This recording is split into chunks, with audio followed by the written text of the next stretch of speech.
January 15, 1919, a mild, unseasonably warm afternoon in Boston's North End. Children are on their way home from school and workers are taking their lunch breaks. It's a moment of calm, utterly unremarkable, until it was obliterated by a wave of thick, brown horror.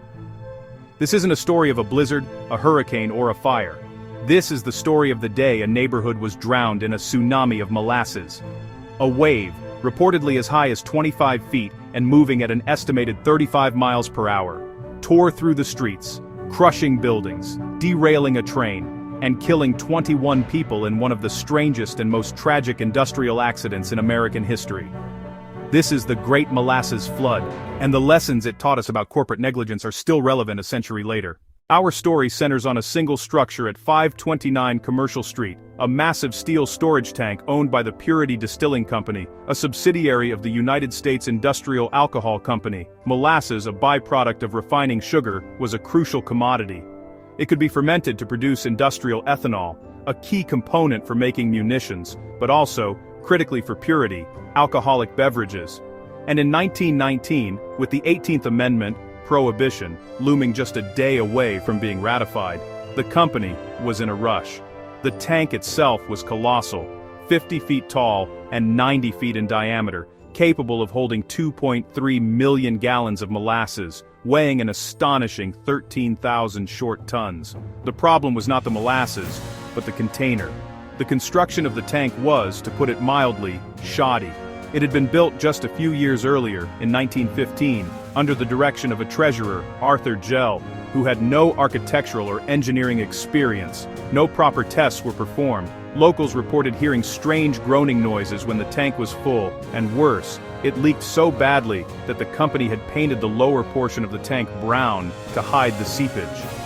This poor construction, combined with the extreme density of the fluid, 40% heavier than water, meant a disaster wasn't just possible, it was inevitable.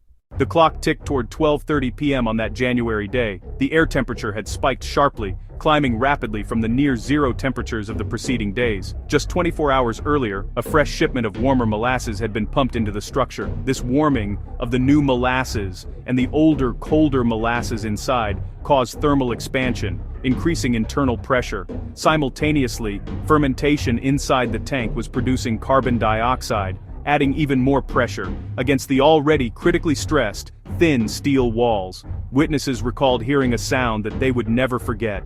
A sudden, deafening sound. Some described it as a tremendous crash. Others, like the long rumble of an elevated train. And others, chillingly, as the sound of a machine gun, as the tank's rivets, one by one, shot out like bullets. The massive tank finally failed, specifically at a fatigue crack near a manhole cover at its base. The resulting explosion unleashed 2.3 million gallons in a single, terrifying surge.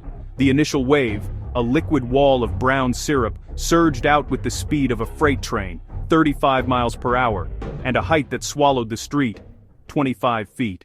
A wave of molasses did not behave like a wave of water. The sheer density of the syrup gave it a devastating kinetic force, instantly sweeping nearby buildings off their foundations and crushing them into splintered wreckage. One piece of the tank's steel structure was hurled across Commercial Street, cleanly knocking out a girder supporting the Boston Elevated Railway's Atlantic Avenue structure.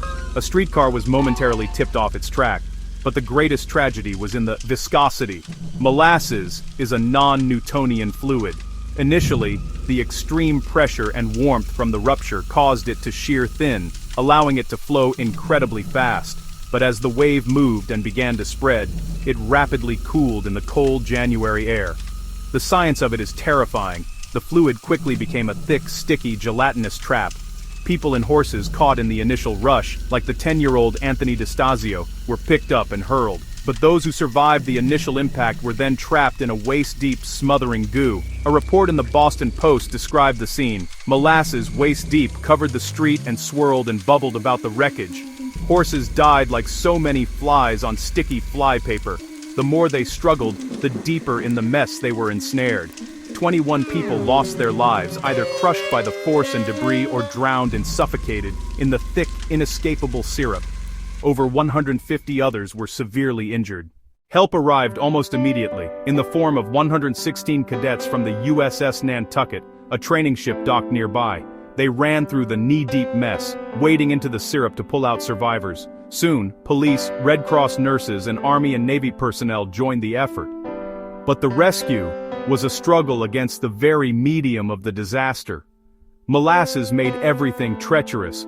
It was hard to move, hard to see, and hard to grip a victim glazed over in the dark substance. The injured were so numerous that a makeshift hospital had to be set up in a nearby building. Rescuers worked for 4 days before they stopped searching, but some victims were swept into Boston Harbor and weren't found for 3 to 4 months. And then came the cleanup. It was an epic undertaking. Cleanup crews used high-pressure salt water from a fireboat to wash the molasses into the harbor, turning the water brown until summer.